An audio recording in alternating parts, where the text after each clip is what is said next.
Hello, and welcome to Melomaniax, the podcast where we take unbiased deep dives into the biggest musicians and bands of all time. I'm Ashton. And I'm Dallas. Today, it is finally time for us to dive into an artist we've been talking about doing for a while, but have not gotten to yet, and that is Bruce Springsteen. We finally made it. But before we dive in, please, as always, don't forget to like and subscribe on YouTube, share it with a friend, follow on Instagram and TikTok, and please hit us with those 5-star reviews wherever you're listening to this podcast. And we do now have a Patreon. It is live. We offer a $5 per month tier. That's the only one we offer right now. That gives you access to our private Discord, as well as a shout out on an episode and the ability to vote on future episode topics and pitch your ideas and things like that. So without any further ado, I think it's time we dive into to the boss. The boss. So, New Jersey is a state that has produced tons of star power.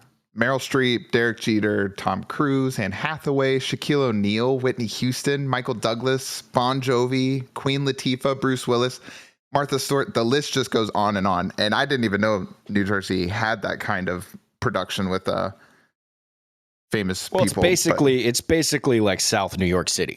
Yeah, that is true. You get them, but of all those people I listed, the number one name as the representative for New Jersey is Bruce Springsteen. A name that's like, and it's so powerful, just his name, that like when you hear Bruce, you automatically like attach Springsteen to it. Like just a first name basis with the whole world. Like it's even like internationally known. You say like Bruce and like Springsteen is known by so many people. It's kind of crazy. Yeah. Especially put against that list of other people that a musician is able to like reach the top. And I guess musicians do end up having a way of being more famous than anyone else in the entertainment industry. I'd say like actors are pretty big. That is interesting, huh? But I feel like actors are fans of musicians. Like I feel like musicians are just at the peak. Like everyone wants to hang out with the musician. Comedians, wrestlers, actors, they're all looking up, like, you know what I mean? Yeah, and it's funny because the musicians don't even make the most money. They're just the coolest people, I guess. Probably depends on the musician, I suppose. But yeah, that it would come down to that case. But I don't know, just really interesting when I was diving into that Bruce is like the face of New Jersey, and there's all those other people they could have picked. But he's not even the only Bruce. There's Bruce Willis. Bruce Willis, yeah, I know. But still, I always associate just the name Bruce with Springsteen. But there's only one boss. There's only one boss. But BAWS, boss. As we always do, we got to hop back to the old beginning. So September 23rd, 1949, Bruce Frederick Joseph Springsteen was born in Freehold, New Jersey. The double middle name.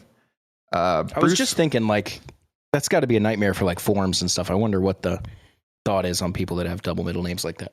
It's either a double middle name or he took both his parents' last names. So that's something that also I've seen where I don't know that Frederick or Joseph would be a last name.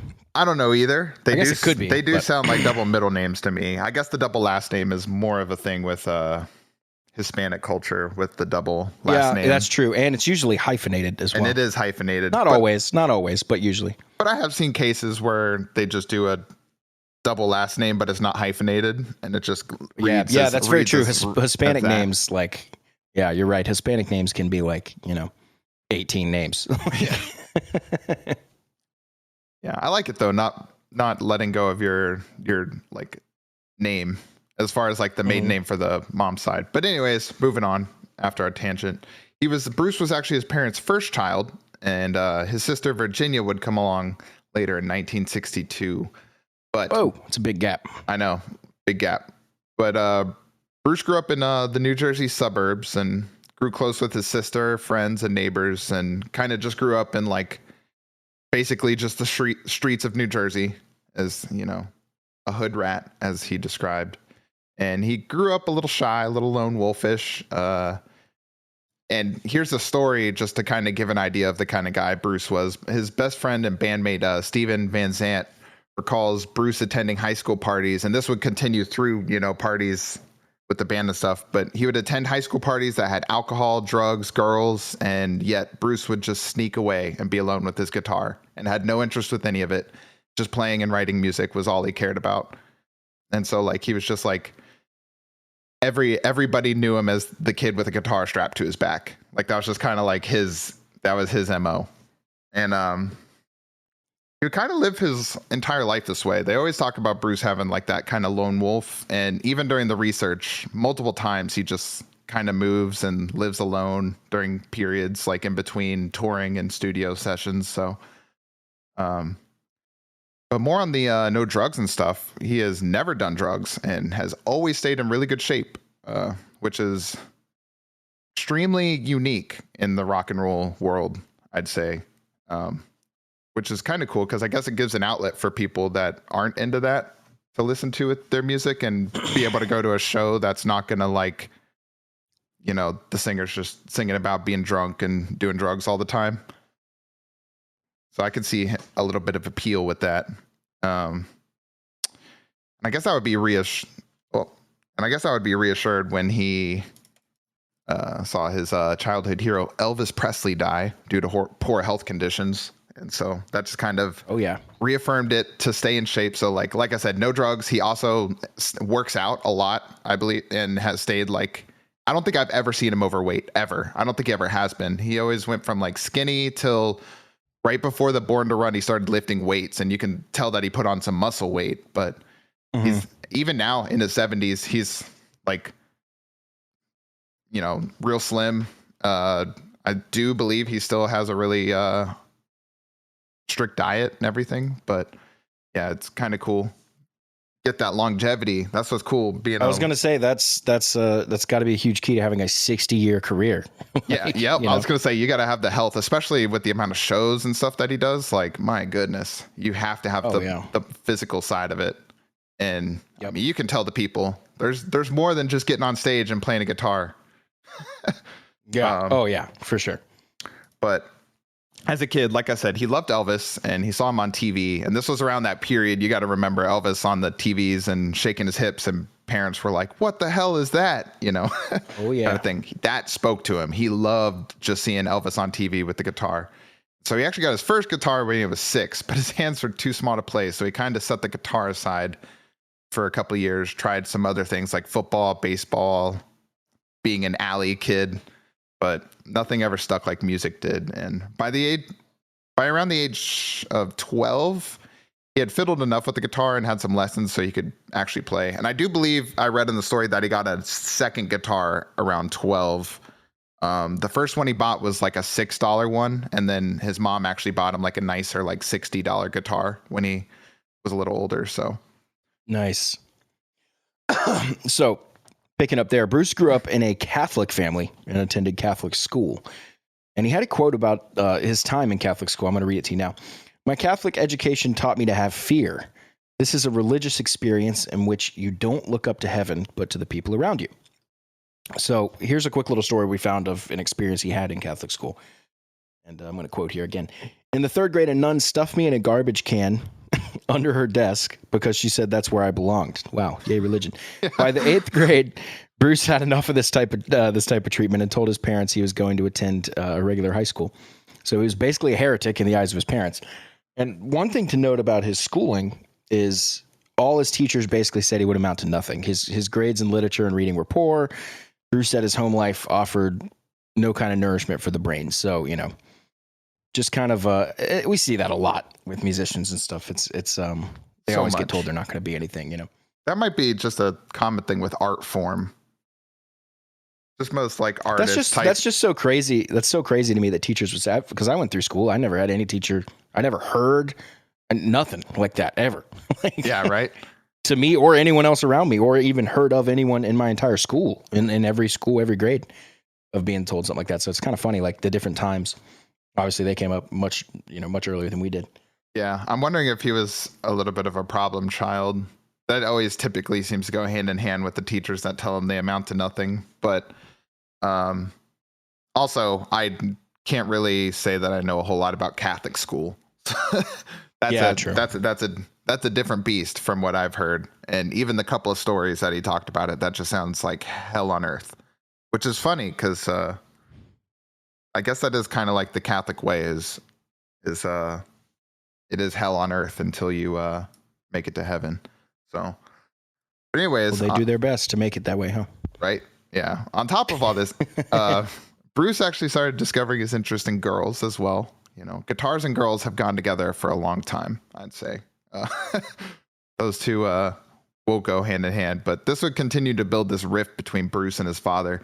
And this was like the initial wave of that followed the Beatles and Rolling Stones, where the World War II veteran father wouldn't stand to see his son like grow his hair out and become a rock star. Bruce was like part of that initial wave of kids that were going out and doing that. Like his dad actually was World War II vet. You know, he's got a Catholic family. You know, he's growing his hair out, playing guitar. You know, it's just that phase. It's so cool though to read, like, because you know about the phase and you hear it in the music and you see it really come through in the 80s and stuff. But like, it's interesting reading about one of the first people to actually do it and then like become a rock star. So right, the OG. So that feud with his dad. Yeah. And teachers and a lot of different feuds, I guess. Yeah, those feuds are, I mean, they fuel the music for sure though. Like that's what I was kind of reflecting, that the grunge era is kind of a result of the same kind of thing. So like the Vietnam War, and then those were like the sons of the veterans from the Vietnam War in a way. That's true as well, but grunge itself came as a response to the 80s. So the 80s hair metal and all that stuff, it was all about more, bigger costumes, hair, makeup, guitar solos, every song, tapping, playing behind your neck, fire, all this shit, more. Grunge is the opposite. They were like, we're not doing that. Less. I'm going to wear whatever stuff I woke up in. Yep. I'm going to play. I barely know how to play this guitar. I'm going to sing about whatever. Like nothing's going to make sense. And it was just all the antithesis of the 80s. Mm-hmm. And the 80s had kind of run their course at that point, so everyone was ready to latch onto something new. So that's kind of the grunge thing. Now, the genesis of it being when they were children and stuff, yeah, for sure. Yeah. That's why I was kind of, you're right about that. I was just thinking back when I have done some research on, like Kurt Cobain and a lot of those singers and stuff. It seemed like, I think Lane Staley as well, but seems like they had a lot of issues with veteran fathers or like military dads and that kind of thing. That's why I was like kind of saying that, but it wasn't like World War II. I know. Jerry Cantrell's dad was in Vietnam because he wrote Rooster about it. Oh, true. Yeah, that's right. And then, but anyways, just kind of like that cool, like you can just see how like the times directly affect the music of the era. Just a really interesting kind of way to look at things. When I was doing all my music history classes and stuff, one of my professors always said music does not happen in a vacuum. Like it's always happening with other stuff around it at the time.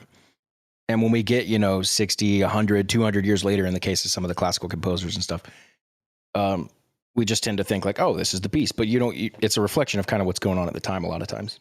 Mm-hmm. So anyway, we're after high school? He's a little bit of an outcast. So they moved, Bruce's family moved to Northern California. That's kind of the opposite of New Jersey. Yeah. So Bruce was encouraged to go with them by his girlfriend at the time, but Bruce stayed behind. He convinced the draft that he was unfit, attended Ocean County College for a bit before getting evicted from his family's old house, and finally moved to Asbury Park in New Jersey. As described in the book, Asbury Park was a maelstrom of music, and that Bruce was in the right place at the right time. So it was in Asbury Park where Bruce shared an apartment with, we mentioned him earlier, Steven Van Zandt. And Bruce used to love playing music anywhere with anybody. There is this awesome quote we found. One of his old bandmates said to describe him at the time, and here's the quote. He was like a television set with one channel, and on that channel was practice music. I love that. Right. Specifically, he loved playing at a bar rehearsal space called the Upstage, which was a space that would open after the other bars and would close and stay open till about 5 a.m. It's pretty late. Right. Bruce would have members of local cover bands and all kinds of musicians come to play. He would display his natural leadership skills and the early makings of why his whole band calls him the boss. Bruce improved his guitar playing, his singing, and his skills for being a band leader. His skills were standing out to everyone around him as well, including his former manager, Carl Tinker West, West said that Bruce's live performances were some of the best he'd seen. And he said that he played guitar all right, but that he knew how to connect with an audience. That's obviously the biggest thing. Yeah, there's been tons of musicians who suck and they're, doing just fine.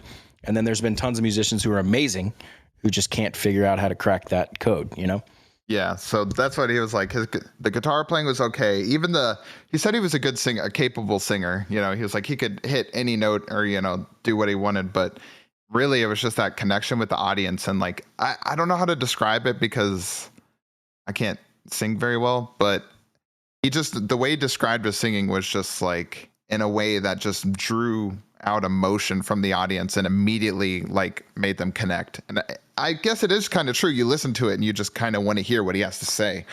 So he's got that storyteller vibe, and I don't know how you achieve that. That's always been a mystery to me, is like, how do you achieve that storyteller like nature? Like, and one of the things that it described that Bob Dylan uses that Bruce uses a lot in writing are noun verbs, is what they described him as.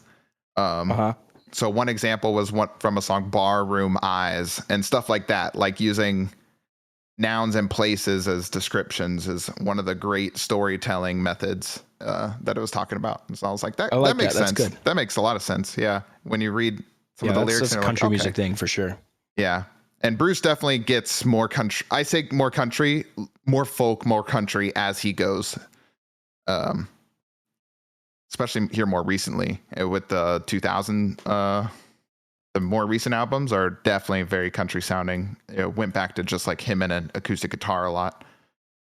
But anyways, back to New Jersey and back to Carl Tinker West. So his first manager. So a little background on Tinker. We'll call him Tinker because that's what everyone else calls him. He was a musician, an engineer, and an actual rocket scientist who had worked for NASA at some point. So dude is pretty smart. And he had a huge interest in surfboards, and he was an entrepreneur. And so he had spent his life in California up until about 1966 when he decided to move to Jersey Shore and open up a surfboard shop just about 1.5 miles northwest of Asbury Park. And so I don't know a lot about New Jersey, but it's close to New York, and I know a fair amount about New York. To me, that sounds like moving to Alaska to open a popsicle shop. Like, are you sure that's the best spot to open a surfboard shop? You got Florida, yeah, there's a lot of surfing. There's a lot of surfing there. That's crazy. Yep. Because all the water up by all New York is supposed to be just like crazy polluted, and like I wouldn't want to jump in, but hey, I'm not a surfer. Well, so up in New York, the Jersey Shore is a little different. That's why everyone in New York vacations to other beaches. You know what I mean? They go to the other beaches, but yeah, there's surfing up there for sure. And that was part of his entrepreneur. Like all right there, but yeah, I see it's a little bit further south. I mean, that's where Jaws takes place and stuff like that, like Cape Canaveral and things like people still go to the beach all the time up there. That's cool. They just wear a surfer or a full body suit to make it a little more warm. But I think that makes sense. Opportunity was definitely there. As far as just knowing a whole bunch about West Coast surfing and bringing that to the East Coast in the 60s. Real quick though, Cape Canaveral's Florida. Cape Canaveral, yeah. Sorry, what is the Cape that's up there? Cape Cod is up in like Maine. I want to say that's the one I was thinking of. Cape Cod. I was like, one of the Cape is with a C. So yeah, Cape Cod. Cape Cod's that's the one way up there. One. Yeah, that's the Boston one. Yeah. Okay, that's the one that I was thinking of. Cape Cod. Yeah, that's the around that area is where I believe Jaws took place. Massachusetts looks like a mammoth with that tusk. That's Cape Cod. Yep. Oh yeah. Anyways, so he moved from California, and because he's from California in that San Francisco area, he was there for like the groovy hippie 60s stuff, so he liked that kind of vibe. And the Upstage was we had talked about it. It was like a bar above a bar. And the owners for the Upstage also came from California, and the design of the Upstage was like, psychedelic looking. So anyways, Tinker was very interested with going to the Upstage because it reminded him of the bars back in California. So that's where he started going to hang out. And he actually told the owners of the Upstage, he said, if you put together a band to play original songs, he can manage and promote them, because he just had a interest in it. And so the owner put together a couple of the musicians that played there pretty frequently. And that band consisted of drummer Vinny Lopez, bassist Vinny Roslin, keyboardist Danny Ferdici, and Bruce Springsteen on vocals and guitar. And they called Can themselves... we just real quick talk about how the New Jersey band has 2 Vinnies in it? Right. Vinny and Vinny. Yep. I mean, it just... That stands just up, immediately confirming all stereotypes. Yeah. He goes, yeah. What you talking about? The lore checks out. My name's not Tony. What's your name? It's not Vinny. Tony. It's Vinny. Vinny. Okay, sorry. My bad. And My then bad. Danny. Danny. It's all the Federici. E's. Yeah, it's just all the Italians. Yeah. Federici. Yep. But they called themselves Child at first. Not a great band name. And then Steel Mill following that. Also not a great band name. Also not a great band name. But Tinker bought him a little tour-worthy truck and took Steel Mill on mini tours to get their music heard by more than just the Jersey local area. And so the band started actually turning a profit after not long at all. And Bruce was about 19 at the time. Said he never needed much money to live. I think he said he was making he said he could live off like 20 or 30 bucks a week at the time. I did the math on that because I was curious. That's about $170 to $200 a week nowadays. So he could live pretty frugally. And he actually Bruce wouldn't even make it financially big for another 10 years from this point. So he'd been playing music his whole life. Basically, music is his full-time gig, around 18, 19 years old. And he won't even really see financial success for another 10 years till he's late 20s. So music can take time, people. It can definitely take some time. So while on a musical excursion in San Francisco, Bruce caught a Van Morrison show, and he saw an evolution of hard rock that he wanted to kind of play with and adapt. With more hints of R&B and folk, along with a horn section and backup singers, this is the new outfit Bruce wanted to apply to his own music. He returned to Steel Mill and basically said he was starting a new band with a new sound and that they were free to join him. At first, they just called it the Big Band because it's kind of what happens when you have horns. You kind of lean into a big band sound. Because they couldn't go by Steel Mill anymore and they wanted a name that didn't suggest any kind of specific sound. Steven suggested that they just go by Bruce's name. Bruce was hesitant, saying it was too much of an ego trip, but the band said Bruce was writing the music and making the arrangements, so they said, do it, it'll work. So the band started going by the Bruce Springsteen Band. Interesting that someone else suggested that. Yeah, right. Yeah. That one took me for a loop also. Because big band is not really going to cut it. The big band. Yeah. You got the band, and then you got the big band. The big band, and then the bigger band. And then you got the huge band, and the acoustic version, the small band. The small band. And then the cover band. Yep. Yeah. And then the tribute band. The tribute band. Yep. Oh, dude. Actually, if you were to make a tribute band to the band, the band, yeah, the tribute band is the name. That is the most amazing tribute band. It's called the tribute band. The tribute band. Yeah, a tribute to the band. That's funny. That's hilarious. Anyways, I love coming up with funny tribute band names. Yeah, the tribute band. That's a good one. But anyways, so Bruce wanted about 10 members. That's what he was shooting for with his new group. And he was not anywhere near filling those 10 slots when Tinker received a call for Steel Mill to open for the Allman Brothers Band. The club manager basically said, give me Springsteen, I don't care how. When Tinker was like, well, Steel Mill's not really a thing. He just said, I want Bruce and I don't care. And so Bruce basically just called up a bunch of friends in the area. The whole Asbury Park and the Upstage has just an endless Rolodex of musicians, But anyways, he put together a group of friends and stuff and called it Dr. Zoom and the Sonic Boom, just a little stopgap. It wasn't really, this show for the Allman Brothers wasn't really anything that had to do with the Bruce Springsteen Band. It was just a little, let me put together some people so we can play this show. And they actually wanted to up the Allman Brothers, who have, if we remember from episode 1, the Allman Brothers play with 2 drummers and they have 2 lead guitars. Not Doobie Brothers, Allman Brothers. Well, yeah, the Doobie Brothers was the episode, but the Allman Brothers we talked about in the episode that that the Doobie Brothers Just got their idea. clarify. The Doobie Brothers got their idea for 2 drummers from the Allman Brothers, and so when Bruce and them opened for the Allman Brothers, they wanted to match that kind of double drummer, double lead guitarist energy. So they actually fashioned a band that had double of every single instrument. So this is a move you could only pull off at this time. Like if you tried to have 2 drummers right now and you showed up to a gig, the sound guy's going to tell you to go fuck yourself. Like, right. At least they were already no like, way. Like at least because the Allman Brothers were there, you already have like sound guys for 2 drums. Well, no, because that would be separate sound guys, most likely. But drums are the thing that typically are the hardest to mix, the most work. They take the most mics, the most cables, the most everything. Yeah. And you brought 2 of them? Get out. Get out. There's the door. You better brought some help. Yeah, for sure. Anyways, it was so they had like double saxophone, double keyboard, double drum, double lead guitar. Everything was double. So that was kind of fun, I guess. But the new big band was too much for Tinker to really make work on the road. And so he knew Bruce's aspirations were to have a big band and that Tinker really had taken Bruce as far as he could take him.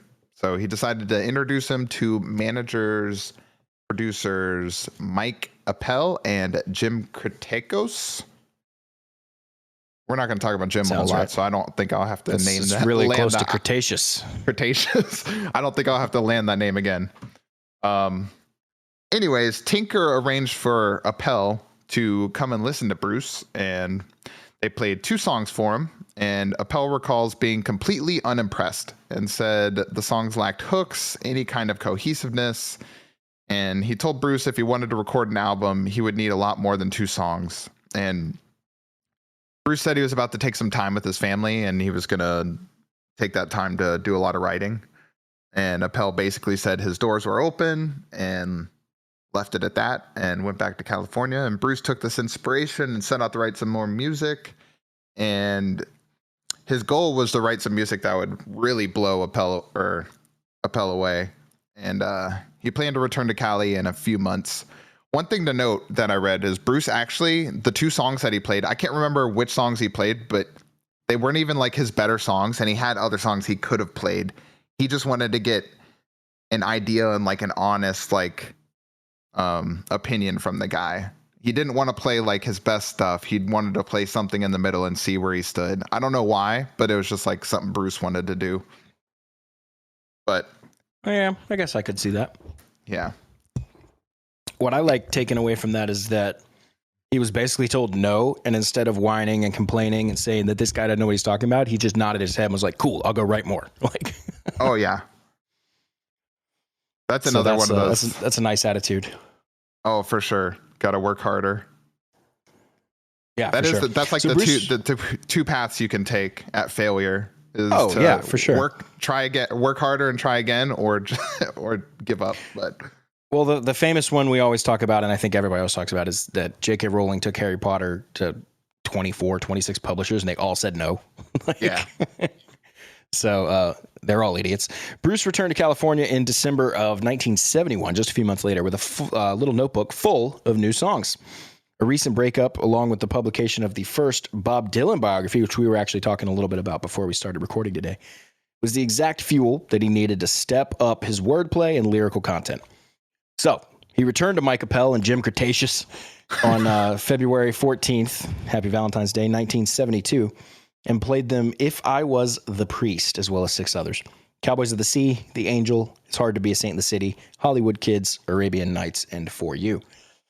Obviously, they were blown away by the progress he had made in about just 2 months, and Appel knew he had to get this kid a deal. So after the audition, they brought Bruce's music to the attention of Columbia Records talent scout. I mean, we just talked about Jim Cretaceous, and now we have John Hammond. Dude, I know. How could this... Ashton, he brought it to Velociraptor Jones. Do I have to mention how much I like Jurassic Park in every episode? Yes. Ashton just make it up names just to protect the people involved. I'm pretty sure his name isn't Tyrannosaurus Dylan. No, it really is. Read the book. No, for sure. I'll send you the link. I'm gonna have to start. Brontosaurus Springsteen. All right, dude. I don't know what's going on with the writing. It's just my autocorrect. I have it set to love Jurassic Park.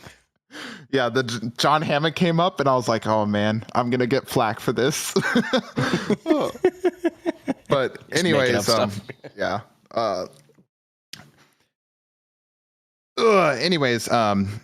So Bruce had come to this audition for John Hammond alone with just his acoustic guitar, so that the record label and John would think that they were just signing a solo artist, when in reality Bruce had this whole plan that he was going to get signed under the impressions that he's a solo guy with an acoustic guitar, and as soon as he hits the recording studio, bring on the whole Bruce Springsteen band, who he had, like 8 to 9 guys on retainer in Asbury Park just waiting.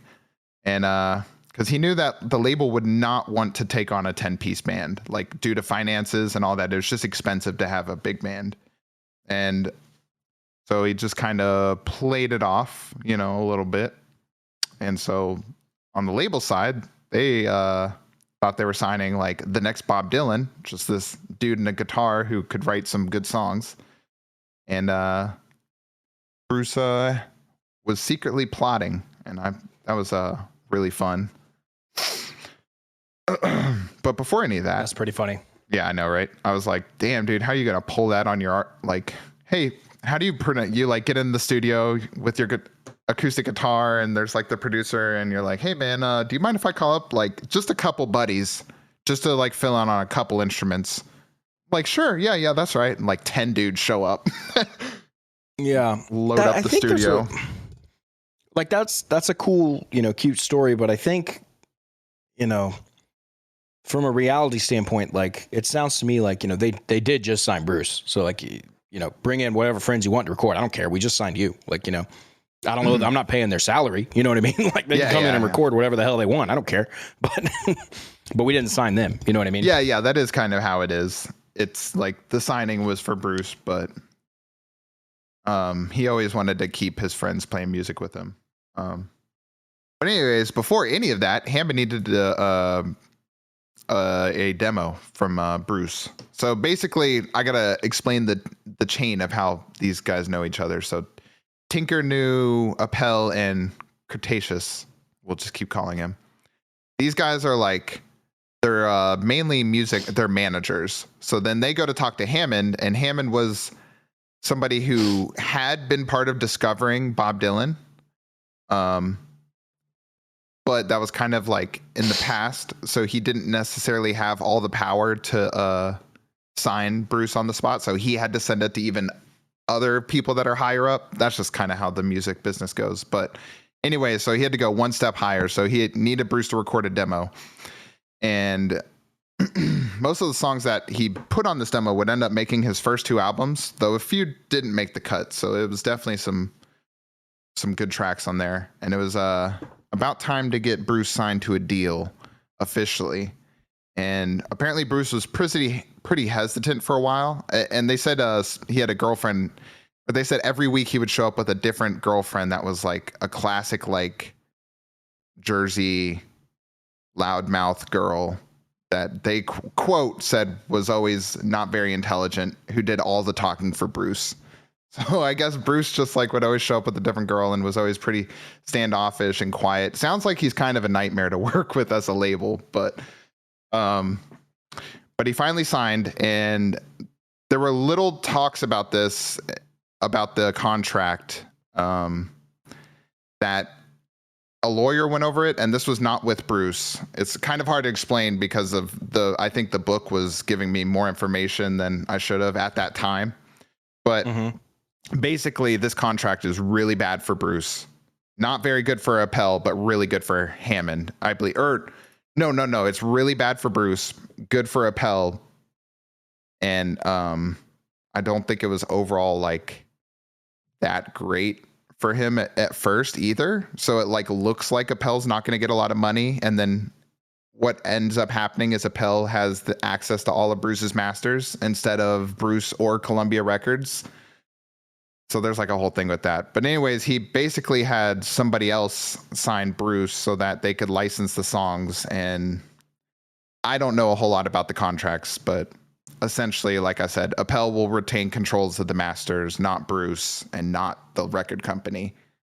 So I don't know how he worked that out, but it comes back later in a whole lawsuit, because you cannot talk about the music industry without talking about lawsuits, as we've learned so many times on this show. So, yeah, real quick to just touch on the masters thing. When you record a song, there's my dog going crazy.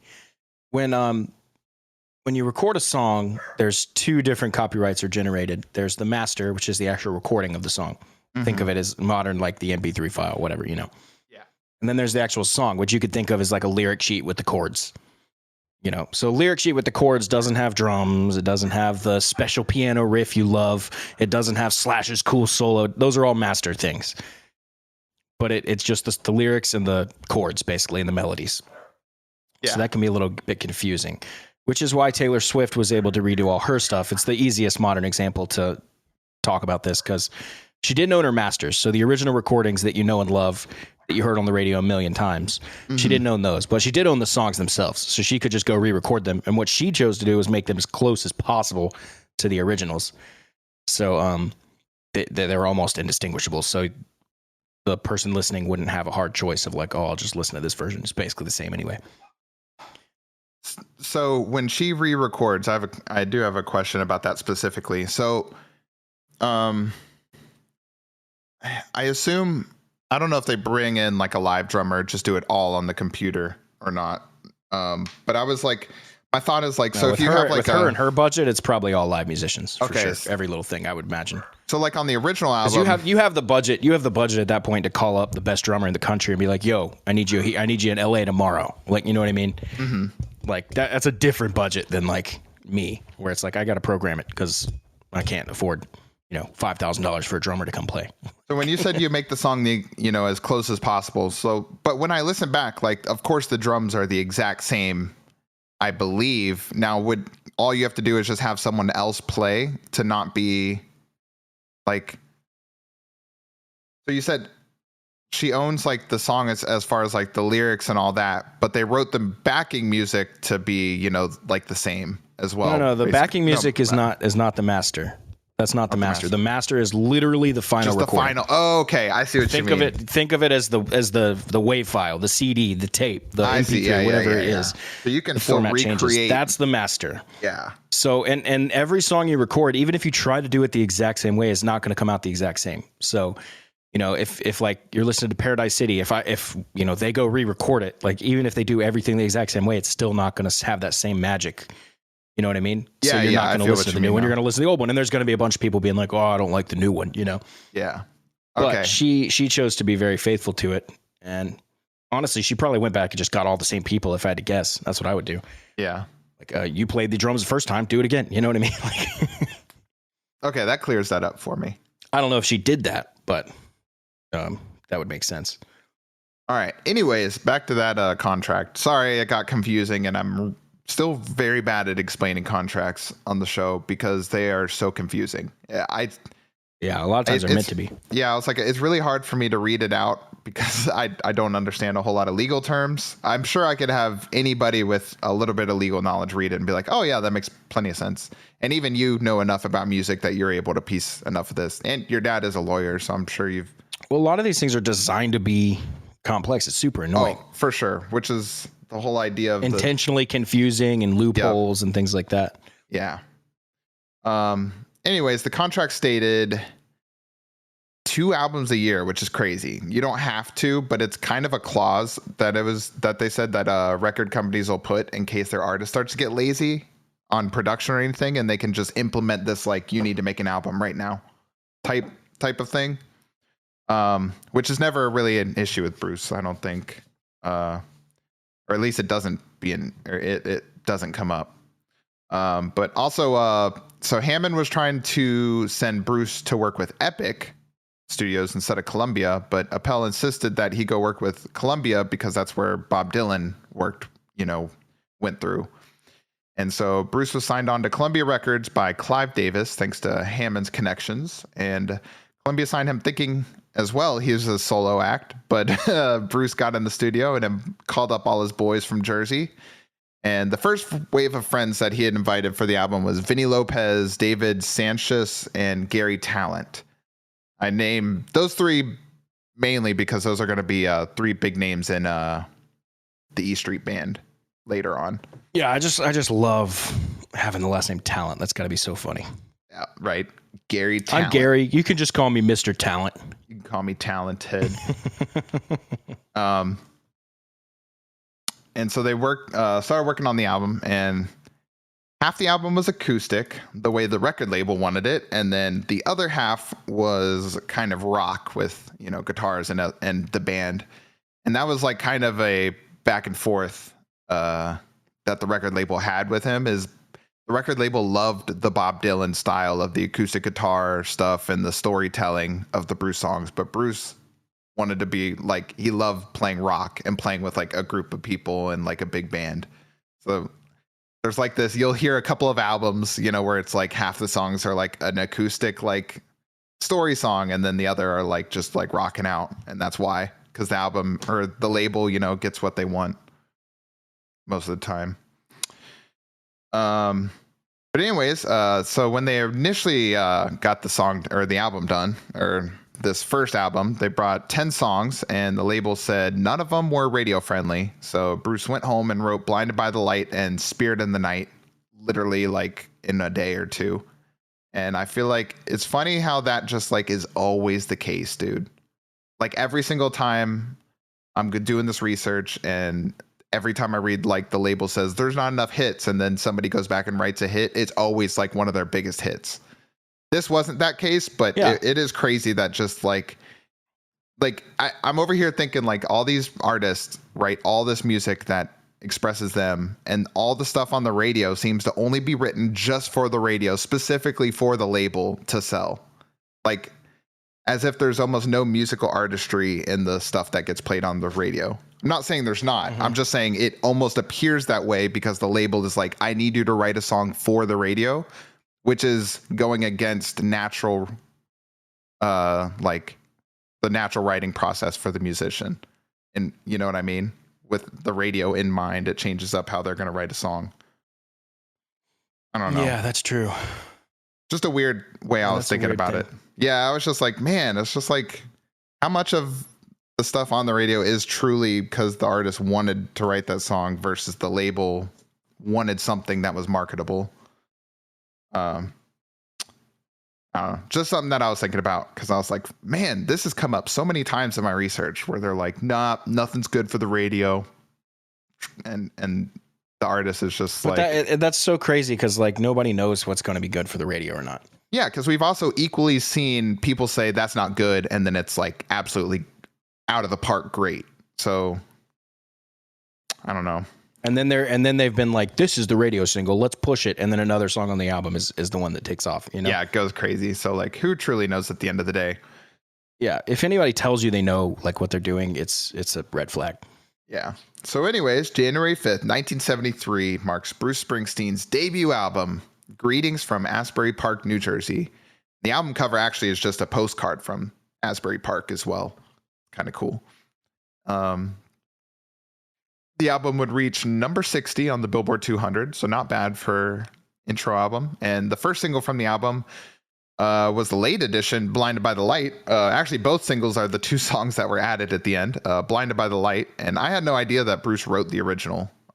If you're like me, you probably know the cover by Manfred Mann's Earth Band. And so yeah, I didn't know it, but yeah, it was a big hit apparently. Yeah, and so I wasn't sure. I love that it's Blinded by the Light, Spirit in the Night. I'm trying to think of other ones. Coming to the Fight. Just make up any like. They're all just, that'd be funny. Just rhyming the titles with each other. And then, like I said, Spirit of the Night was the other single, but neither one I don't think charted. It wasn't super big, but the album has still gone double platinum as of today. But I think that's like kind of the case with most Bruce Springsteen albums, just due to his resulting fame of today more so than back then. Yeah, for sure. Because like his quite a few of his first couple albums sold pretty slow. But when you go back and look at the sales, like they're all almost like, I'm pretty sure every single album he has is platinum in some kind of way, just over time. So the album was well received by the public and critics, but like I said, the sales were super slow, and a lot of people were drawing those same similarities to Bob Dylan that the producers were and everyone at the label. And you can hear it. It's just like a raspy voice and a acoustic guitar, you know. But like I was telling you before the show, Bruce is a better singer than Bob Dylan for sure. Like he can control his voice. Oh yeah. Has more power, can do a little more things, you know. I'd say less on the guitar playing as well. But Bruce was just a good performer through and through. Yeah, that's amazing. What was there was a song on that album I like. I'm trying to think. Sorry, maybe it was Spirit in the Night. Yeah, Spirit in the Night is my favorite. It's got a saxophone in it. I'm a sucker for sax. Hell yeah. That'll do it. So Bruce and the boys wasted no time going right back in the studio because they had to do 2 albums a year, apparently. This time, Bruce joined forces with the E Street Band and released his second album, The Wild, The Innocent, and The E Street Shuffle. And real quick, the E Street Band is essentially a small rotating collection of band members from the Asbury music scene that have just like a few core members. And this was really the official formation of the E Street Band. So let's get into this album itself, though, now. It was released November 5th, 1973, and it did not chart on the Billboard 200. But if you guys remember from our past episode, this album is on the Rolling Stone Top 500. So it's not clear what songs were singles, but there are a couple to kind of take note of. First, Incident on 57th Street, which is regarded by fans as one of his best songs. And then I remember Ashton Weir sending songs back and forth to each other, and I just eventually I was like, are there any of these that aren't about a street or don't have a street name in the title? Like, yeah, it's funny because like the first it's just let's write one song per street in New Jersey. Yeah, it's like the first 3 albums. I think all the big songs or good songs are all literally a street name or something to do with a street. No wonder he's inspired. There's 8,000 streets. He just looks at a different one and goes, all right, this one now. Like, and the other song I know is Rosalita. Material. Yeah, for sure. He's just sitting on 57th. He's looking around. He's like, there's a fucking Mose, you know. Yep. Rosalita, Come Out Tonight is the parenthetical for that, which is the song that Bruce and the E Street Band would end their shows with, the closer, until 1985. Yep. So this album is cool because it opens up with a song called the E Street Shuffle, which is a relatively famous one. No, I mean, I definitely heard it. Yeah. And it's just a really groovy, any song with shuffle in the name is really groovy. And just has like an overall different feel from the debut. It rocks a little harder, and the sales were just as slow as the debut album, but this one has also since gone on to be double platinum, so he obviously made up for it. But yeah, the E Street Band really showing their stuff right off the bat on that one, you know. Yeah, because when you listen to, and both albums are like 8 or 7 months apart or something like that, and so you can hear the difference like once the E Street Band is like the backing band versus, and some of the same guys were on both albums, but once you really get that like E Street sound, you can definitely hear that like just that more groovy sound, which is why they end up moving away from it. You wonder what? I wonder if writing about streets is a New York, New Jersey thing, because didn't Billy Joel do a lot of that too? Yeah, we're going to talk about Billy Joel in just a second as well, and he did the same thing. Like I said, like I was telling you, if Bruce is New Jersey, Billy Joel's New York, you know. Yep. That's what I was like. Damn, dude, I gotta start writing about streets. Yeah, I was trying to explain to you up there. I was like, dude, I think it's like a thing, you know, like down here, we live in like, you know, we have like towns and cities and stuff that are individual from each other. So like when we say like I'm from a town, you know, like I'm from like Rock Hill or, you know, like Lake Wiley, Clover, like just different towns. But up there, because everything feels like one big city, I feel like when you're from the New York, New Jersey area, when someone says where you're from, it's what street you're from, because they view it as like one area, but where within the area are you from? Whereas we are like all about towns and stuff. I don't know if that's a true thing, but it just seems like I hear more and more when watch any kind of that seems TV show right, or yeah. talk to anybody from up there that like I'm from this street. That's more of a thing for like up in New York and that like living in the city, a big city, I guess, is like what street you're from. So I was like, I guess street names are more like, I don't know if it's a big city thing or a northern thing. Yeah. The other thing is Northeast. I don't understand like it's like a weird loyalty to like your street or your suburb or whatever. Like, yeah. Like if I meet someone from Fort Mill, I'm just like, oh, cool. I'm not like, oh, you're from Fort Mill, dude. Like, you know what I mean? It's like, nah, it's just, all right, cool. Like, I'm not, you know, like, yeah, they bond. whatever. They bond a lot more up there, like based on where you're from. Over place. Yeah, over a place, which is cool. I can't hate on it. It's just unfamiliar to us, basically. So anyways, like you said, this album also ended up going double platinum, but it was pretty slow. And Bruce actually moved back to the Jersey Shore area. I believe both these albums, or the first album was recorded in California. The second one was recorded in New York. And so Bruce is back in the Jersey Shore area, and he actually moved into a house in Long Branch. And there were rumors going around, and because we were just talking about this, after the release of this album stuff, there were rumors going around that Bruce was going to get dropped because Columbia had this new big thing called Billy Joel. And so it was like the right amount of motivation, you know, for Bruce, you know, hearing these rumors and stuff to He's writing about so many more streets than you, dude. Come on. Yeah, dude. He's out street writing. Shit, I got to write about more streets. Bigger streets. Even boulevards. It's funny, not boulevards. It's funny that, before really early on in my research, I made I was like, gosh, he's kind of like a Bob Dylan, Billy Joel combined. And like literally throughout my whole research, those two names just endlessly popped up. So I felt pretty validated. But anyways, so he was, all of this compounded, you know, kind of like the formation of a diamond, all this pressure and whatnot, helping Bruce with his, you know, really writing about them streets. And so dude, I'm going to write about streets so good, dude. Streets. I was going to say, that's the one thing you're going to take out of this episode. He's like, you know what? I'm even going to write about roads. No shot. Not roads. Highways have already been done. Been there, done that. Interstate.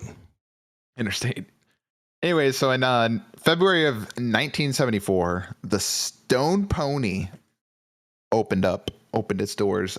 This was a music venue and bar that would open on Ocean Avenue in Asbury Park.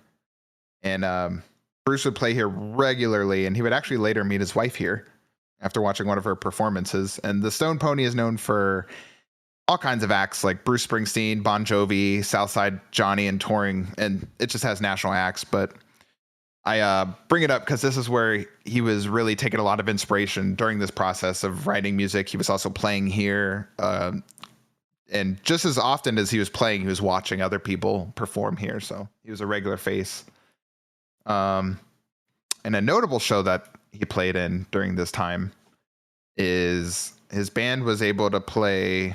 It was on May 9th, 1974. They opened for Bonnie Raitt. And it's actually important because Michael Atherton, some local Boston baker musician guy, he sneaks into the show and he actually snuck a tape recorder in and recorded Bruce's opening performance and claimed that it was like the best concert he'd ever seen. And that tape is actually in the Rock and Roll Hall of Fame, and you can listen to the recordings on it.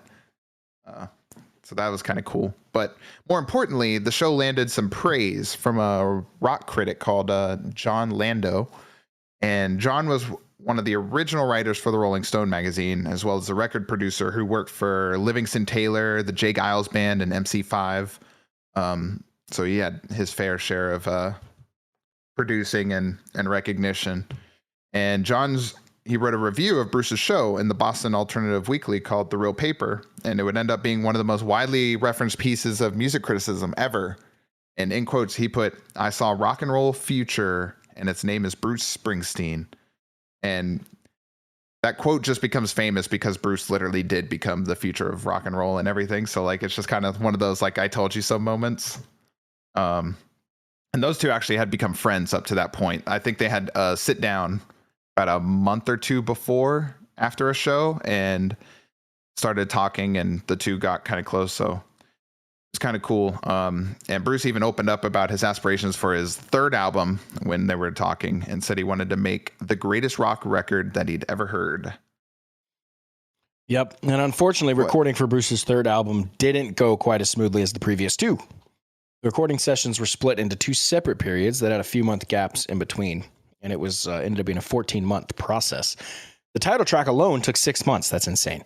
For the second session, they brought in producer John Landau. We just talked about it a minute ago. Yep. And he gave them the suggestion to move to a different studio near Times Square. Yeah, he wanted a bigger city feel. Album, yeah, just like put him in the middle of it, you know? Yep. The recording for this album nearly drove Bruce insane. He was just striving for perfection, pulling many all-nighters and committing to endless retakes to get things perfect. That kind of like attitude for perfection, you know, a lot of times it can work out, but it's never fun. It's not a good way, to be. There are countless stories of musicians falling asleep mid-recording because of how exhausting it was, and it's not good for the people around you as well. Yep. This album would also debut Steven Van Zandt finally. So Bruce and Appel brought in some horns for a few songs, but failed to write their parts in time. So Steven wrote their parts on the spot and helped with some other organization. And he would return to the band as a lead guitarist shortly thereafter. So a little bit on Steven, like Steven is the guy that, and it's referred back to, you know, everyone calls Bruce the boss and everyone just does what Bruce says and stuff. Steven is the guy who questions Bruce and gives Bruce advice. Like when Bruce needs to go to someone, he goes to Steven. So Steven's the guy that had that like power to like call Bruce out on his bullshit or give good, like honest feedback. And, Steven did a lot of organizing with the different music parts and actually ends up just being one of the co-producers with the two of them. So he's responsible for a lot of the sound as well. Yeah, you kind of we see it in a lot of these episodes, but the superstars always need that guy that's not just going to be a yes man. You know, granted, at this point he's not a superstar, but yeah, he's still got that charisma and that X factor. Yeah, and I watched an interview with Steven, and Steven had actually just as equal opportunity to become like a big, basically he had his equal opportunity to become as big as Bruce, but chose not to. Like, he didn't want to be like the main guy. He wanted Bruce to take all the attention, you know, and he just wanted to play music like quietly on the side, which is ironic because Steven dresses extremely like you can tell it's Steven. Like he dresses like a psychedelic, like 60s hippie always. He's got like the parachute pants, like the bandana, like super vibrant colors. Like he stands out from any crowd. And yet he was like, I didn't really want to stand out. I didn't want to take on the brunt of like I didn't want to be the face of everything. I'll let Bruce. It's like that Family Guy bit about Lenny Kravitz, where they like fly in on their eagle and they're wearing like ridiculous clothes and like crazy hair. And then somebody asks him a question. He's like, please respect our privacy. Yeah. It's like, bro, like, you can't have it both ways here. Yeah. But anyways, after all that recording we were talking about, finally on August 25th, 1975, Born to Run was released. And this album here's where it's hard to argue with the perfectionism, you know, because it's like, well, I mean, you did get this, so like, yeah. But he ends up, I don't know. Maybe maybe it is the way to be. I don't know. Yeah, we'll see. There's an evolution in his process as he goes. But this album officially is like his breakout album that kind of launches him into stardom. Still not as big as his album Born in the USA that we'll talk about in the future. But once again, you sing about streets and name your albums Born to something, and you're good, I guess. Hell yeah, dude. Anyways, the album debuted at number 3 on the Billboard 200. And so like you were saying, his pursuit for perfection basically paid off. The album's gone 7 times platinum to date. It had 2 singles from it. And the first was the title track, Born to Run, which hit 23 on the Billboard 100. And is that still his number 1 song that comes up? You think? It's not. I think it is for me. Is it? I don't know. Apple Music does some weird stuff. Let me look. Yeah, I was going to say, I think his biggest 2 songs are Dancing in the Dark and Born in the USA. Born to Run is definitely up there. But it's here at number 4. Dancing in the Dark, I'm on Fire. I'm on Fire is my favorite. Yeah. Born to Run. Yep. So the first 3 are all from the Born in the USA album. Yep. Yep. So Born to Run, like I said, 23 on there. And that song basically, as he described it, took all his inspirations and combined them. Like Elvis and like it just the Stones, like the Beatles, like it just everybody, it just took everything with like it as how he described it. And like Born to Run, as far as like he was just born to like be a musician and play, like, you know, that kind of thing. So, and the other single and my favorite from this album is 10th Avenue Freeze Out. And this one hit 83 on the Billboard 100. And I just like this one. It's just a classic like funk song, like groove with horns and everything. Just like it's really like encompanies the E Street Band sound, you know. Right. And another wasn't a single, but another good song that to mention is Thunder Road came from this album. That's the lead song. And this song's actually been covered by a bunch of people I've never heard of, as well as Eric Church, who I have heard of. But I don't think I've heard his version of Thunder Road. Yeah, I don't think I have either. So Bruce hit the road about a month before the album was released. And one thing that Bruce is well known for, especially at this point and still through today, are his shows. And they usually sit around that 3 to 4 hour range, and he's known to play over 100 shows per year. So he's one of those just legendary live performers. But back to the performances in the mid to late 70s. The tour opened at the Palace Theater in Providence, Rhode Island. And this tour would also make an appearance in Europe, in which he would not return for about 6 years. Yeah, he didn't have a good time over there. Same. I'm probably in that same boat right now. Yeah. He took a little break. I can't remember. It was trying to explain the story, but I guess he was playing at a show and somebody snuck a camera in again and recorded it. But at the beginning, like Bruce was mad about something, and so he was ripping down his posters around the venue. Okay. And I don't know, something with a video of that and blew up, and it didn't really dive into it a whole lot, but apparently he just had bad experience and doesn't go back for a long time. Yeah, same. Yeah, you're right there. But I guess Europe in general, or just like UK bad. Spain was good, I thought, for you. Spain was great. Yeah. It's just UK. Yeah, just UK. Yeah. Ugh. No, I'm just kidding. I plan to live there someday. So. Well, I did meet my wife there, so that's cool. Yeah, I guess there's one or two okay things about it. Yep. Bruce continued to tour for about 3 years before making it back to the studio, partly due to touring, but also because of these legal issues I talked about with Appel. Here we go. Yep. After Born to Run came out, all the legal issues. Look at that. Happened, Release. So. Nobody has anything to say until something famous hits. And then all of a sudden everybody's like, oh, but wait, this is this, you know? Well, yeah, basically the, light came to the contract, and it was pretty apparent that Bruce was basically not even going to get a penny from any of his work. So he sued Appel, and then in classic music fashion, Appel countersued him 2 days later just to keep him out of the studio. Because Bruce had been working with Lando for a while now. And so a settlement would end up being reached May 1977. And John Lando would be Bruce's manager going forward. And actually, you would think, this is weird, you would think there would be a lot of bad blood, but Bruce actually mended things and brought Appel back like at a reunion tour at a show. Like years later. Yeah, and they're good to go. I think other band members were pretty pissed about it, and not everybody wanted him there, but Bruce has made amends with him. Bruce is really cool with that kind of stuff. Like, Bruce never set out for money or any of that, so but still, just thought I'd mention that they do end up mending that relationship, which is very interesting. That's cool.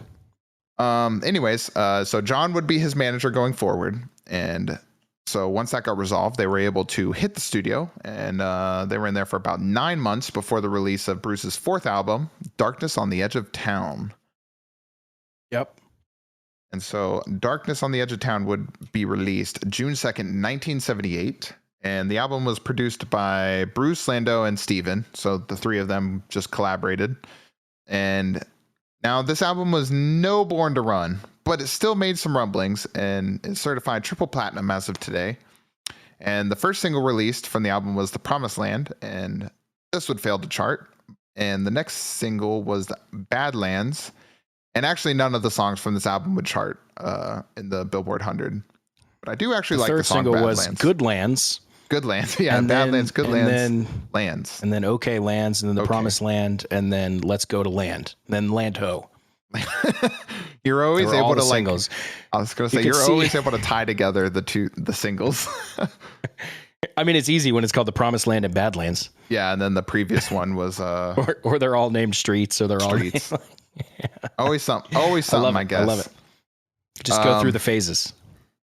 This album's going to be all about lands, let me tell you.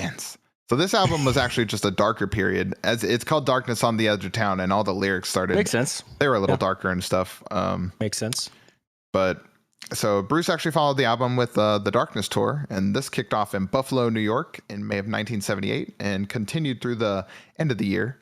And it was a 7-month tour, 115 shows. And at this point, his set lists were growing, and he was playing about 25 songs per show. And this was resulting in like that 3-hour-ish period, I think. 25 songs will be, depending on how long they are, 2 hours, 2.5 maybe. He has an intermission. So I think they're counting intermission when they were saying like 3 hours. Oh, that's sneaky. Yep. Walk around being like, I do 3 to 4 hour shows. There's like an hour intermission in between. You're like, well, hold on. I mean, a 4-hour show with 30-minute intermission is pretty impressive, which is what they end up being, I believe, is what. Yeah, that's crazy. Yeah, I know. But anyway, I've actually heard some people annoyed at that, actually. I'm sure a lot of people love it, but I've heard from several people that have actually been to see it, and they were like, dude, like, we left. Like, right. Especially which sucks though, because like most of the good songs are kept for the encore. So it's like, God, make me stay for the whole thing.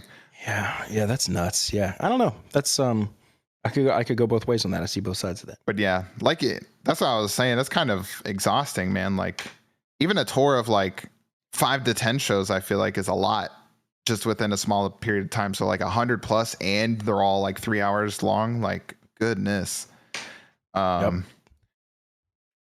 Anyways, by the late 70s, Bruce was becoming pretty well known as just that sing-songwriter guy who could put hits, on the charts, and was also one of the best live performances in the business.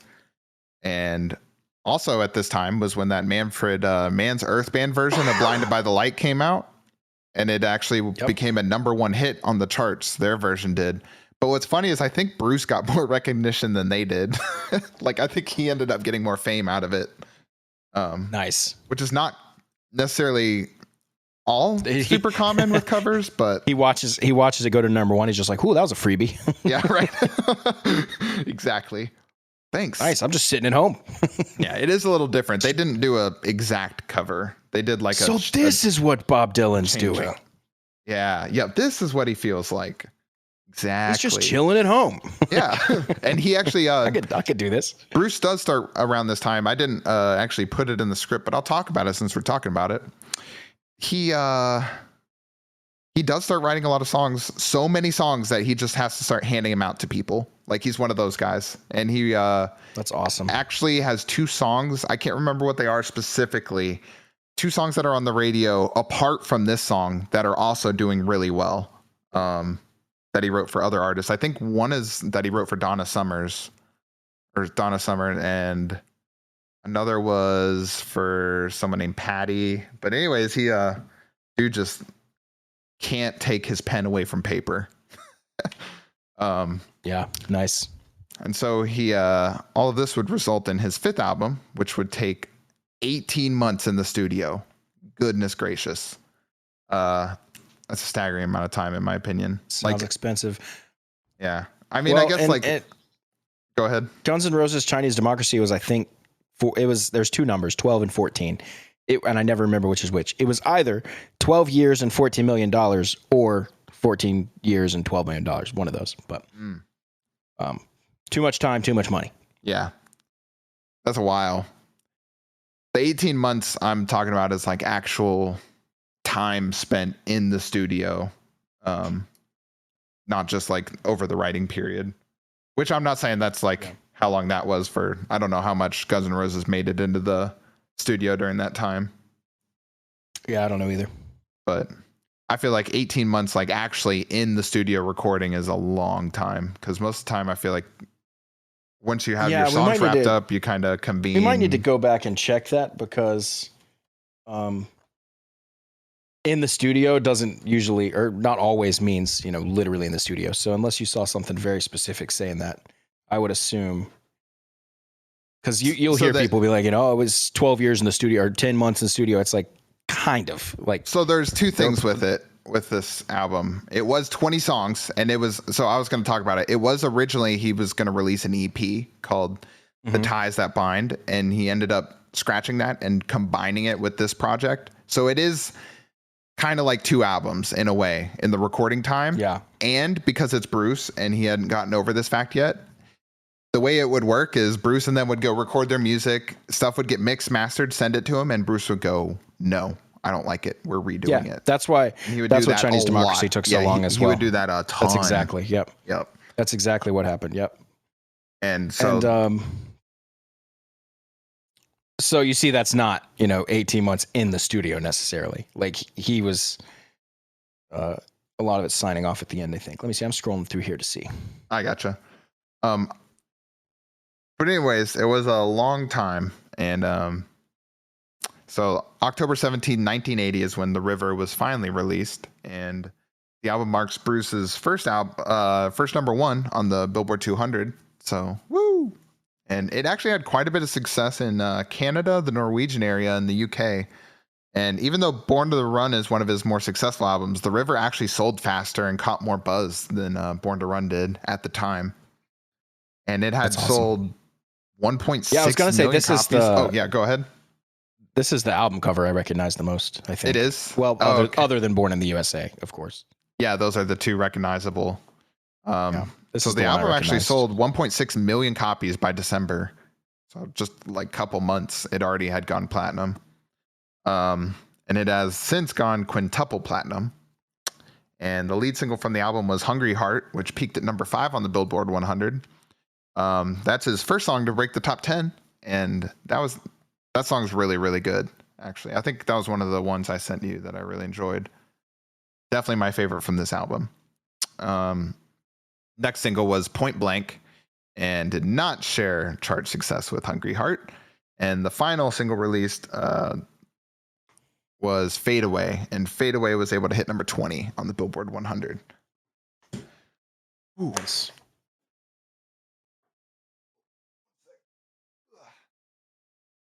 I dropped my phone.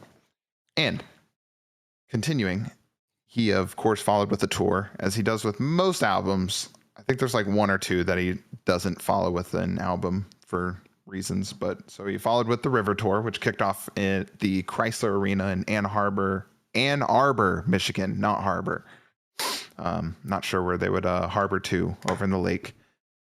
I wasn't sure about Born to Run, but Bruce was playing stadiums and arenas by this point, so this was one of his much bigger tours. And that's awesome. So one of the earlier shows, this was a funny story. He actually changed up the set list. I don't know if he did it like if it was a temporary thing, but he only did it for a couple shows. And he changed the opener to Born to Run. And in one of the shows, he apparently forgot the words or whatever. I think he was explaining the story that like, I think somebody was talking to him about something before he went on stage, and he was just like still stuck on that thought when the song started, and he tripped over some of the words, but the crowd like roaring knew every word and like helped him carry and get back on track.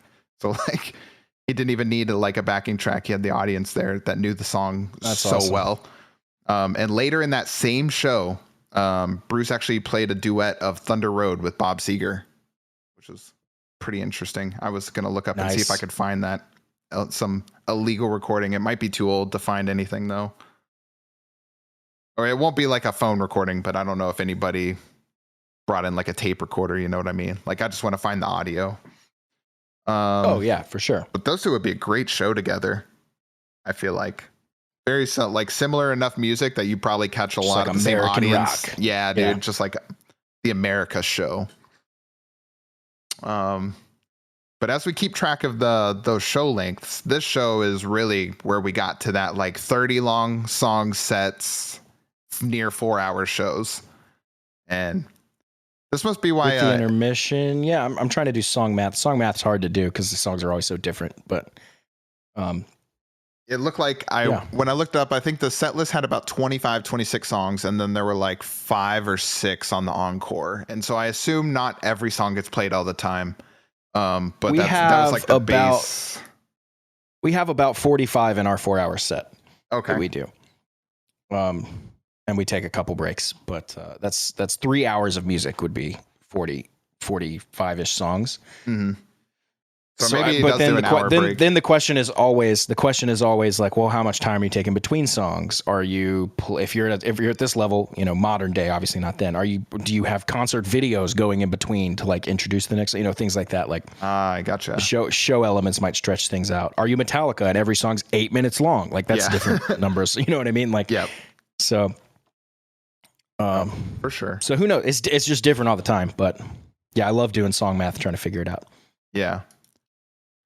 So I guess that's why I was thinking back. I was like, I guess that's why everybody in the office was super hyped about the Bruce Springsteen tickets. Because like that episode, I don't remember that scene. Tell me about that one. That episode, it's where they do the auction, and God, it's Holly had just and they don't care about anything recently. Except the one. Yeah, they were all there for the Bruce Springsteen tickets, and they're like, Bruce, get to Bruce. And that's one of those moments where I'm like, I just don't really know a lot about Bruce, but everyone seems really excited and hyped about Bruce.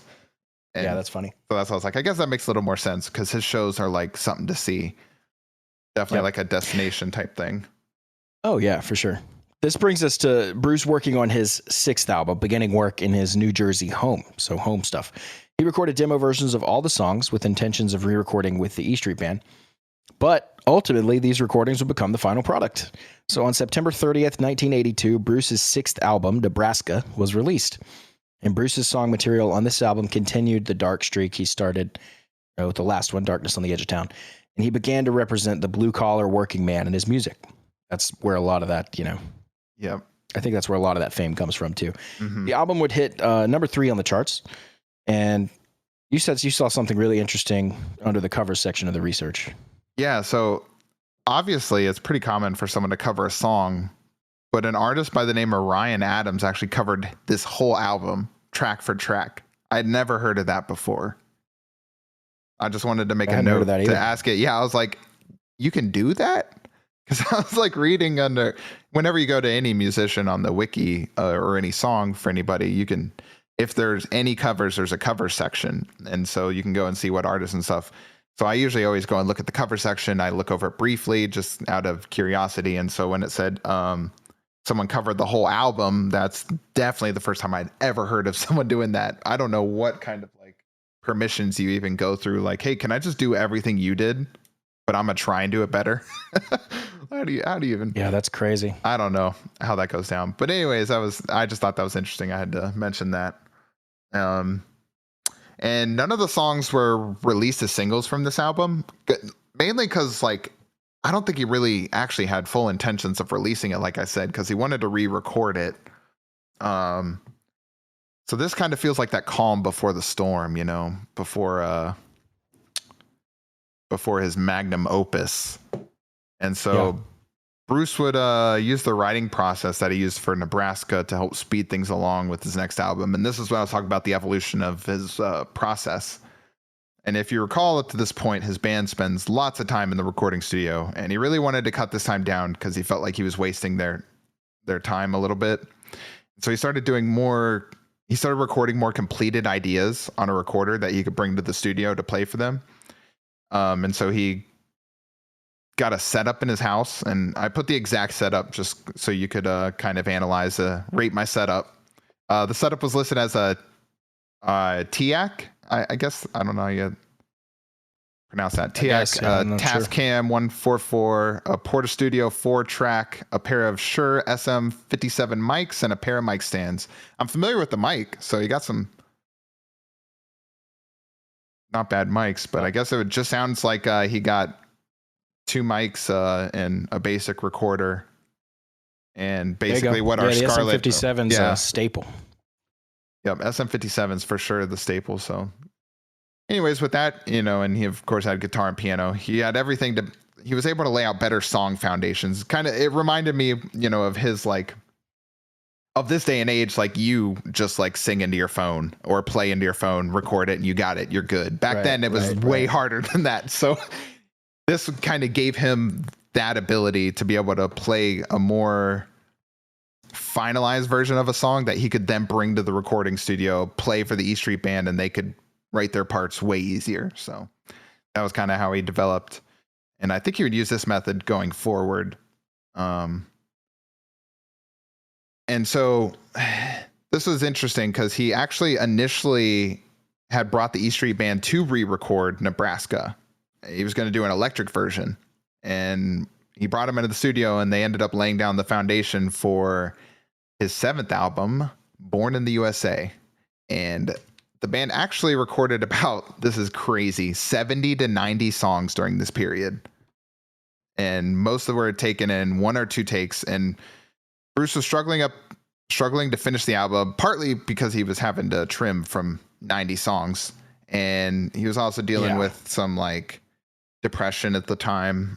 He was really struggling with, so he has that loner type thing. And it mentioned that he was having like suicidal thoughts, but he was really having issues with like self-worth and things like that.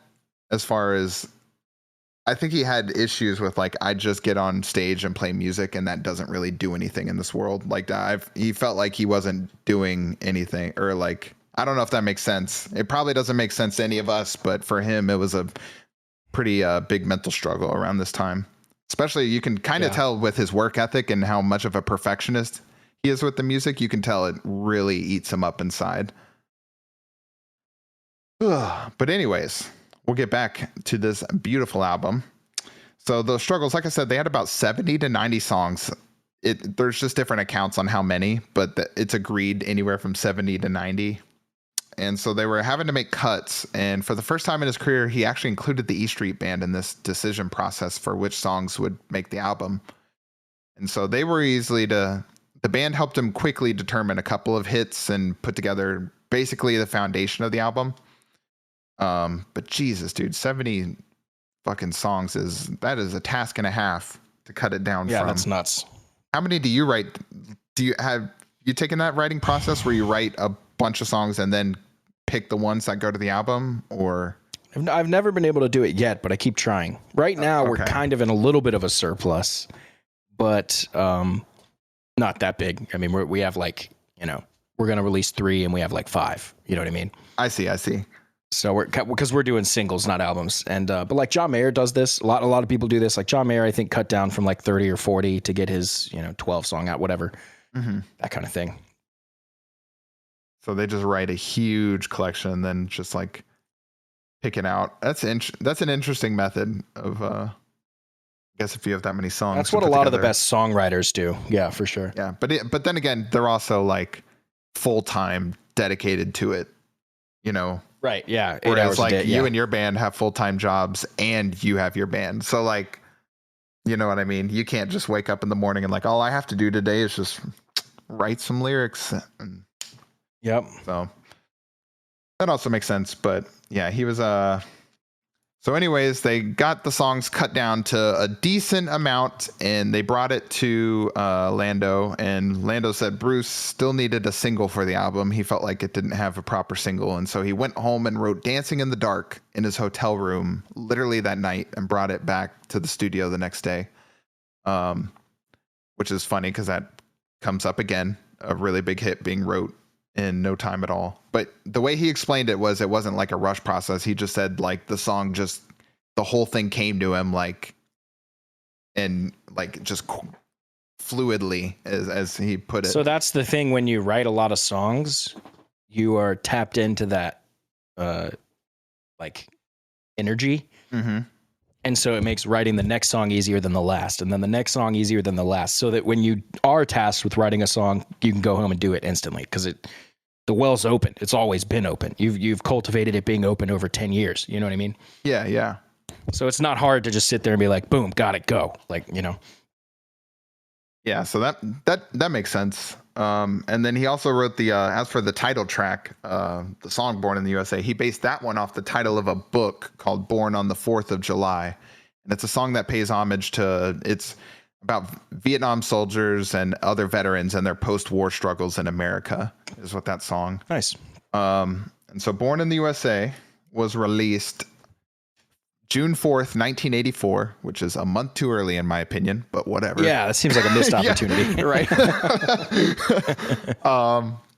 But this album, for most of us, is how we identify Bruce Springsteen, truly. And this album hit number 1 on 11 different international charts, including the Billboard 200. The album was 3 times platinum within 1 month of release, and has since sold over 30 million copies worldwide. And in the US alone, it is 17 times platinum. So almost double diamond, which is crazy. So I wonder what, like 3 times platinum within a month. I wonder what was different about this one that hit, the way it did. That's crazy. Well, it had 7 singles on it. So that might But be those it, wouldn't but have come out within a month. Yeah, no, to help with oh gosh, what is it called?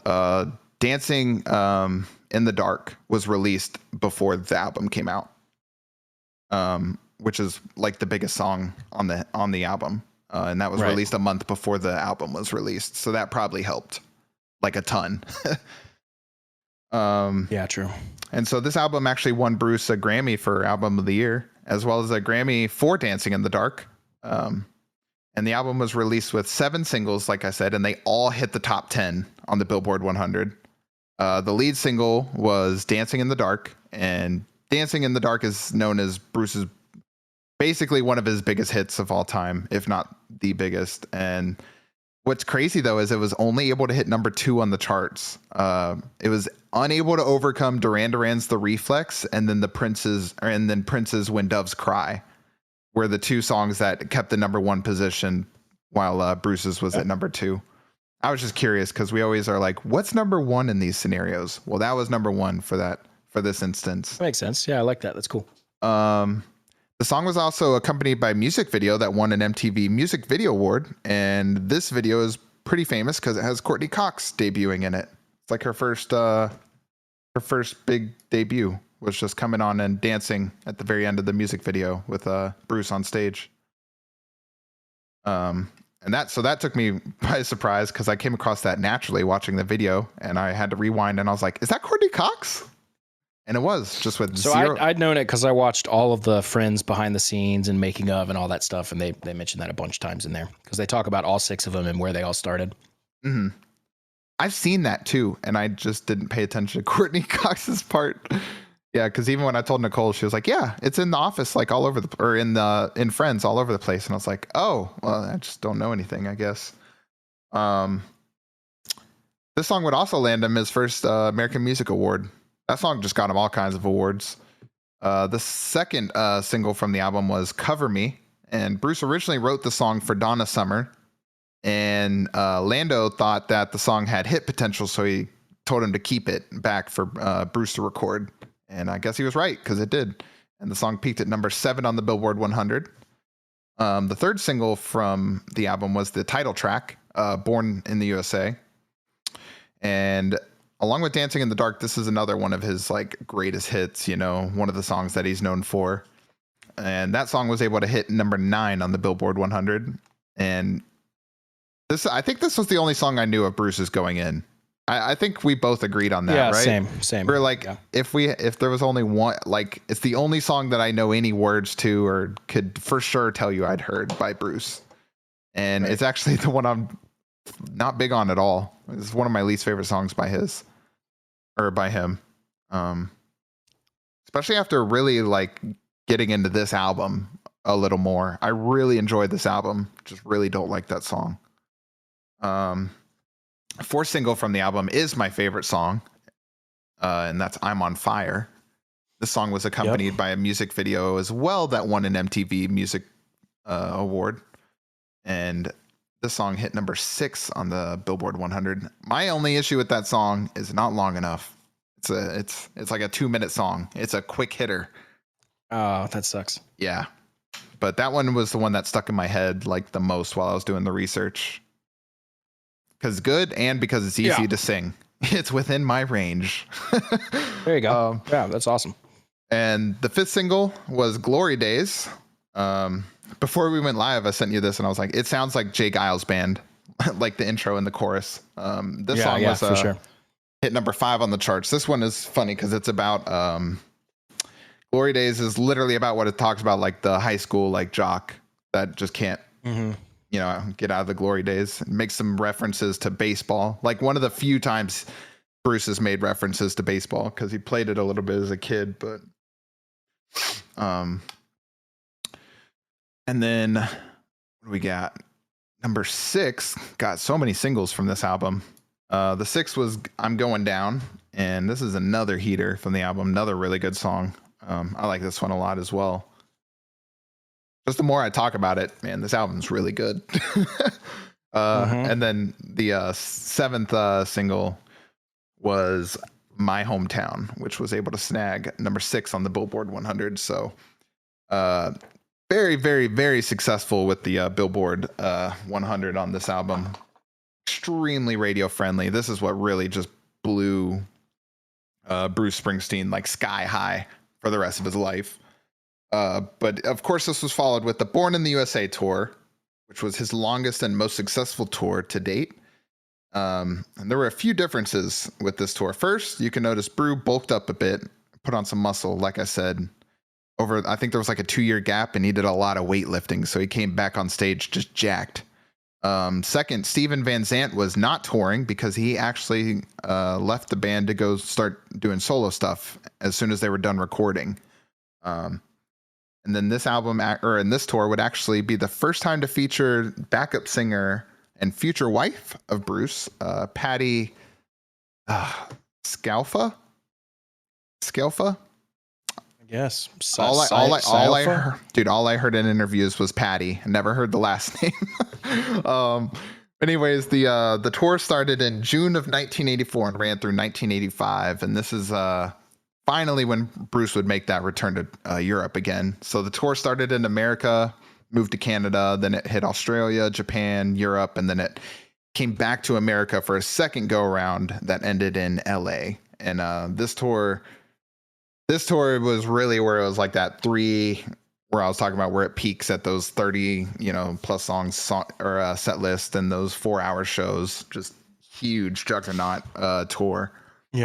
Yeah, that's insane. Kind of makes me want to go see him, to be honest. Now, like, I'm not sure if I'd be able to stay the whole time either, but yeah, awesome. True. Yeah. All these episodes make me want to go see all these artists. So we're an hour and a half in, and we're in 1984. So rather than be here for 6 hours, we're going to split this one into a couple parts. So this is where we're going to end the story for today. We'll continue it next time in part 2. And this isn't actually our first 2-part episode, but it is going to be our first 2-part biography episode. Exciting. Yeah. We're going to have a couple of those. The week of 2-parters right now. We got a lot of different 2-parters happening at the same time. Yeah, you're right about that. So fun stuff here at Melomaniax. Real quick before we go, we just want to remind you guys to like and subscribe our YouTube channel. Follow us on Instagram and TikTok, as well as giving us those 5-star ratings on Apple Podcasts or Spotify or wherever you're listening. We just appreciate the reviews, and as well as a Patreon that we have opened up that has a $5 tier that is going to give you a shout out on our episodes. It's going to give you access to the Discord, as well as the ability to vote and toss in your opinion on future topics. You got it. We'll see you guys inside the Discord. Until next time, we'll see you guys for part 2 of Bruce. Later.